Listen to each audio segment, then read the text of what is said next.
All right, fellas, here we go. Episode 19 is here, and we're going to put all this on that.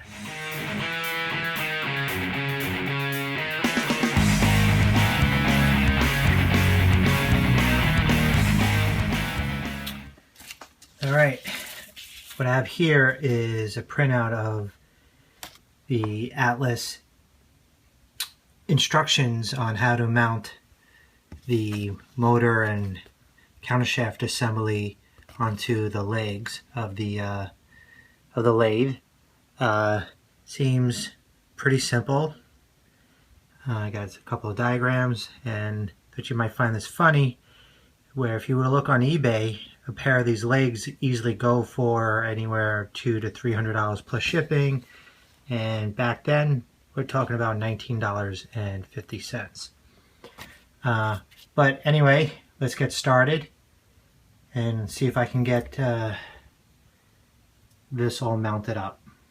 So the first thing I want to mount is this bracket. I forget what this part is called. This actually goes with the legs. This came with the legs that I bought off of Bob, and the top part here is what this gets mounted to. So I think I'm going to put this on first and take it from there.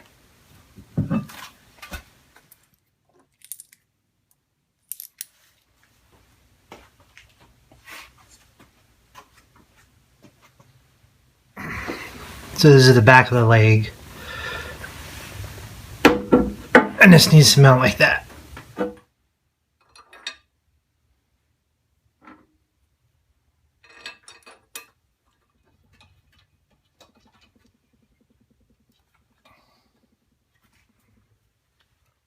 And all I have to do is put in this specialty bolt, which,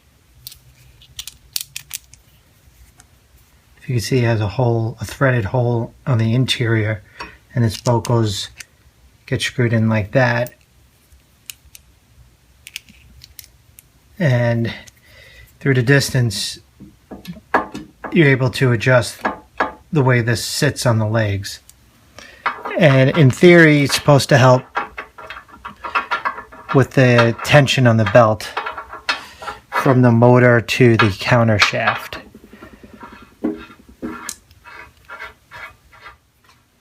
Alright, sometimes when you need to move forward, you have to take a step back. I decided that I am going to take this counter shaft spindle and pulleys off this bracket when I go to mount it. And the reason is that this is kind of heavy in itself.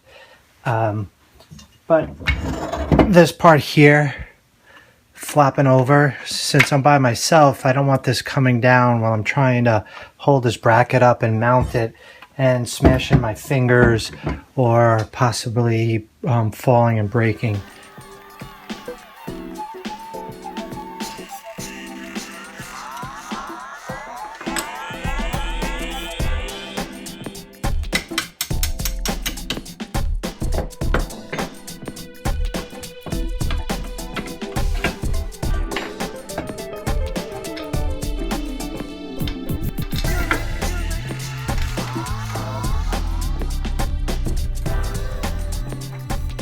So just getting started, I ran into a problem.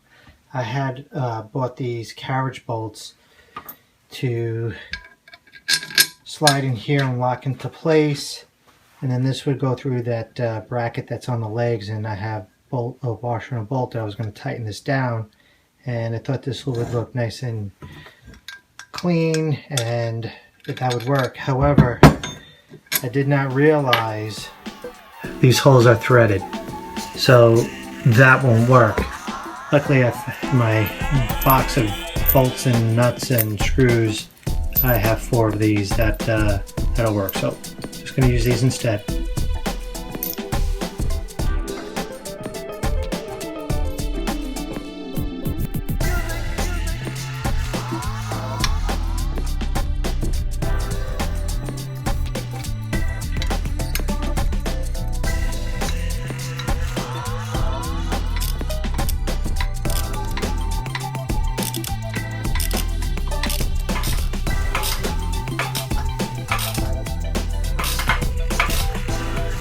Alright, that's mounted. That was a little bit of a pain. You'd think just putting in 4 bolts wouldn't be a big deal, but the space in there was so tight. I think hindsight, I should have maybe not put this on, but first put this bracket onto this and then mounted this to the legs. But oh well, it's on there. So I think I'm going to put the motor mount on. Alright, so here's the exploded diagram for the motor base. I called it the motor mount before, the motor plate, but it's the motor base. And you can see we have a bolt, washer, nut, washer, nut. So I did not have this bolt, and I called Clausing, and I needed to order a couple other things, very small parts. And I was like, yeah, this spring $1, this pin $1, these whatever $2.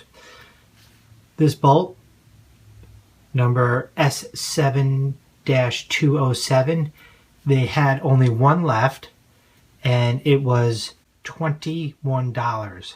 And at first I was like, there's no way I'm ordering a $21 bolt. And then I was starting to second guess myself, thinking that, maybe it was a specialty bolt. I don't know, hardened, or threads were weird. So call me crazy, guys, but I ordered it.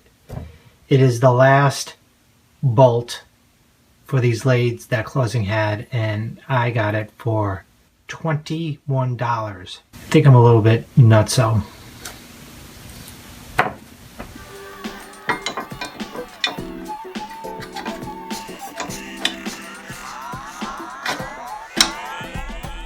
My $21 bolt.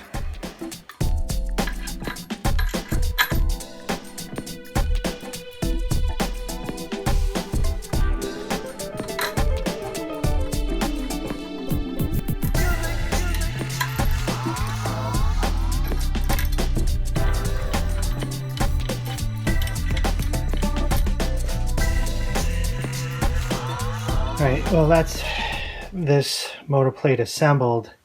Along with that $21 bolt, that maybe I should have ordered the nuts, because these are the standard nuts that go with this, or actually fit on this bolt with these threads, but they are kind of thick, so it doesn't give me enough room to play with the base here. Like if these were half the thickness, then I would have a little bit more room for the plate to go up and down. For now, just leave this as it is, and when the lathe is up and running, I'll just get some more of these and turn them down. So this is done.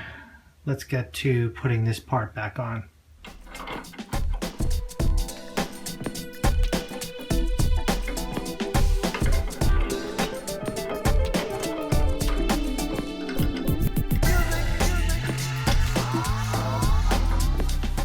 One of the last pieces.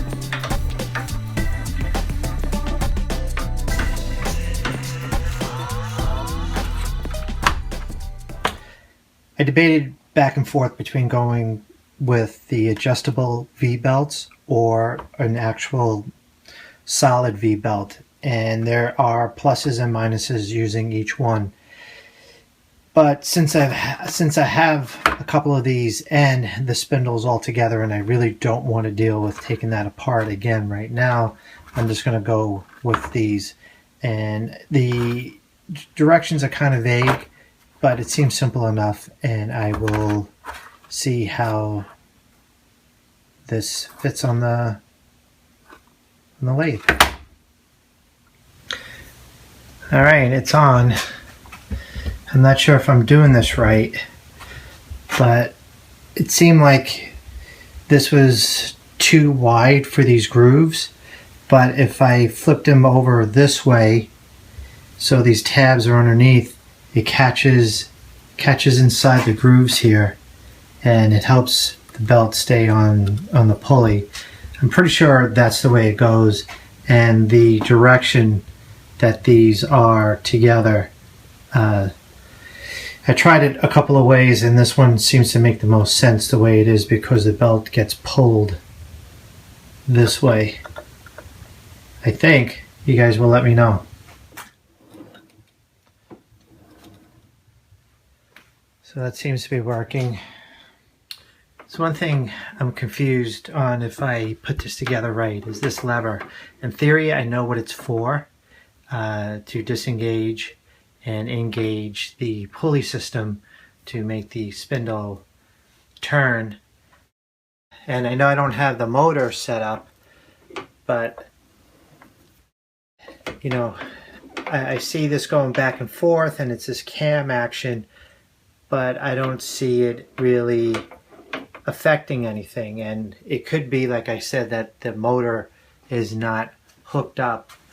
I'm not going to be putting the motor in just yet because I have to do some rewiring on that. So I believe that this somehow, this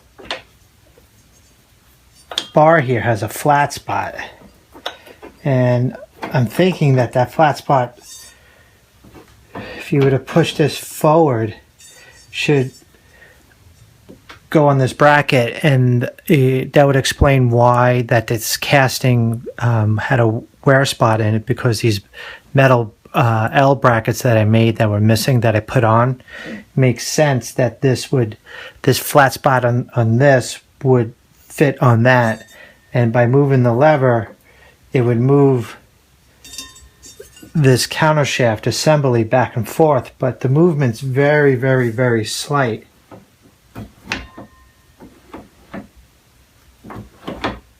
So, I mean, I don't know if that's the way it should be set up. I'm thinking it is. I looked in the manual and there's nothing about setting up the belts or anything. There's everything else in there. But how to set up the belts and the adjustments of this isn't in the manual. So if you guys can help me out, I appreciate it. And I'll try to do a little bit more research. But for now, other than me being perplexed about this, the countershaft assembly is all done. And one more piece of this puzzle is completed. And I'm getting really, really close. Thank you guys for hanging out and watching, and I appreciate your support. Evil Twin X, signing off.